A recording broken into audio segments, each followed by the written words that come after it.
Can you imagine a future where drinking beer makes energy?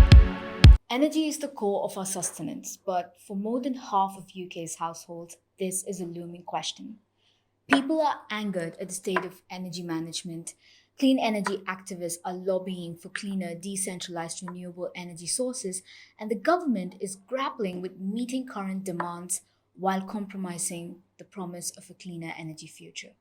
This made me question, can a future energy system be co designed with all of its stakeholders for a planet friendly and human friendly future? Connecting with the most vulnerable stakeholder, people. Public engagement is essential for improving energy literacy, which is quoted as one of the reasons for poor energy management. To get people informed and deliberate over their energy situations, I was inspired by Demox Card and made a zine which contained speculative and factual accounts of energy policies and situations. It makes me so angry because you can't afford it. That's nothing really new because let's be honest, every year there's always going to be There's something something. new to do with the energy and cost of fuel and things like There's that. always We've got like this is really good. tidal power, Yeah. It's good for your we could like utilise, but we're not utilising that because it all boils down to cost. Yes, at the end of the day, despite the apparent benefit of utilizing nature as our energy source, these systems are capital intensive. So, how else can we leverage nature to surpass these limitations? Venturing the world of microbes. Microbial energy generation is an ongoing field of research where microbes act on wastewater to produce energy. One such technology is microbial fuel cells. However, there are a different kind of limitation in their scalability. Like microbial fuel cells, it was really good in the beginning, but when you operate for a long time, Yeah. methanogen will take over or other micro will take over the system. So if you want to harvest electricity, I guess if you in the long run, it might be difficult. This time, beyond infrastructural limitations, there are biological limitations. But Dr. Lee divulged about an interesting area of research that could be promising. There's one case called quantum mechanics on the bird migrations because they're magnetic fields. And bird, they have some sort of a protein, so they can sense that energy on the magnetic field. how it migrates. Yeah. And maybe we are thinking about maybe if you in a system you can provide some magnetic field. Maybe they can harvest some sort of microbes that can capture those energy. Microbes that can capture magnetism, a magnetic bacteria. There exists a special group of bacteria called magnetotactic bacteria, which contain magnetite in their body by crystallizing iron from their surroundings. This makes them attractive to the Earth's magnetic field and use that to navigate across these lines. Interestingly, a paper published in 2018 talked about the potential to generate power from these bacteria using existing principles of power infrastructure, transformers. I was curious to see if this research could work. But where do I find these bacteria? In 1986, a species survey was done in the UK and it was found that these bacteria live in regions where there's a mix of seawater and freshwater, specifically in marshes and swamps. And one such spot is Rainham Marshes.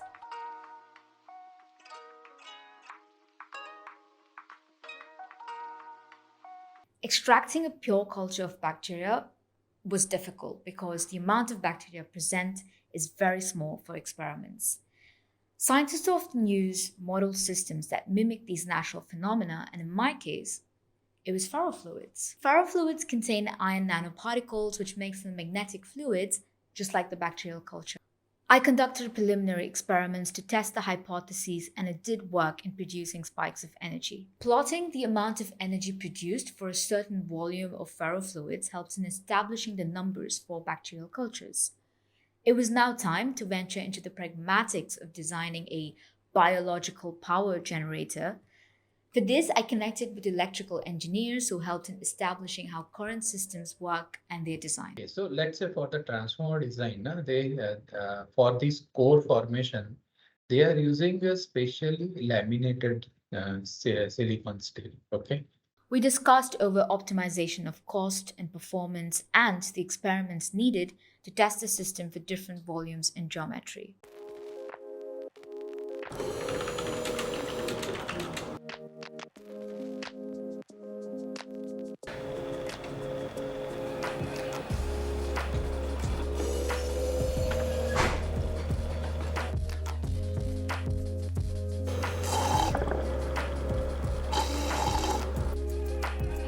Clearly, two of them passed and one of them miserably failed. To get more accurate estimates, I conducted simulations for the bacterial culture. Now that the pragmatics have been established, how does it sit in the context of wastewater?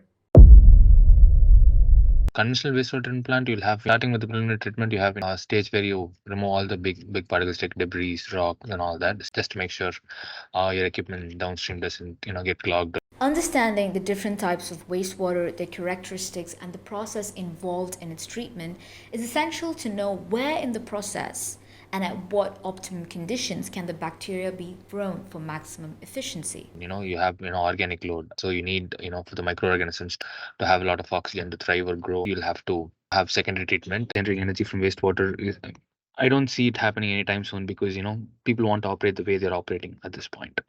If not now, then when?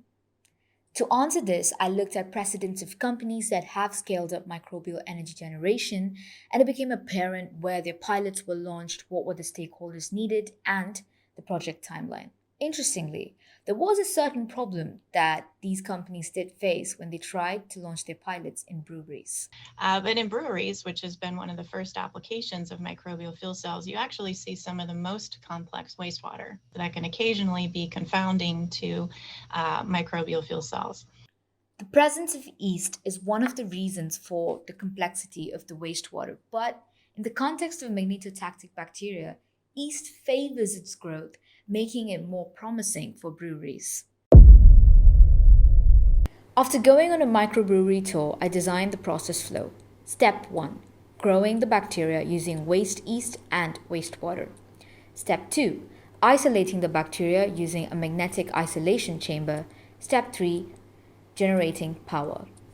For the power unit design, I selected the most efficient 2 iterations and designed them for micro and macro breweries. During this process, I realized that beyond connecting with experts for validation and feedback, I was essentially building an ecosystem of various stakeholders needed to co-design and manage the complexity of these systems. However, there was still one stakeholder left in completing the loop: people. And what better place that brings people of different communities to engage in learning and entertainment than brewpubs?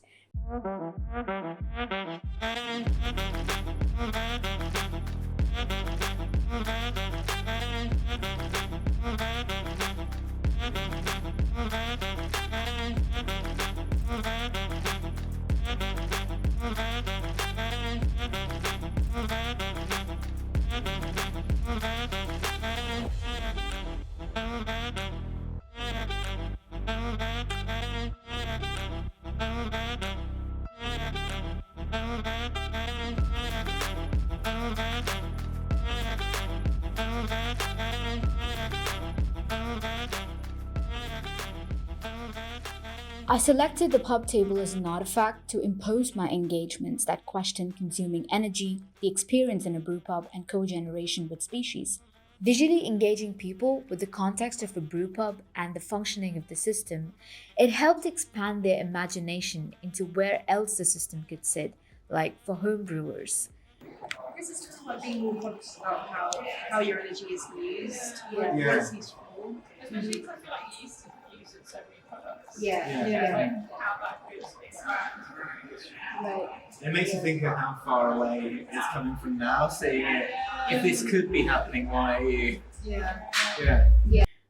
When I started this project, I called it Pragmatics for Today and Propositions of the Future of an Energy System. But I realized that doing public engagement through VR and this art installation and connecting with experts in designing the system, I was essentially building the pragmatics for the future and the propositions of today. using design thinking. Thank you.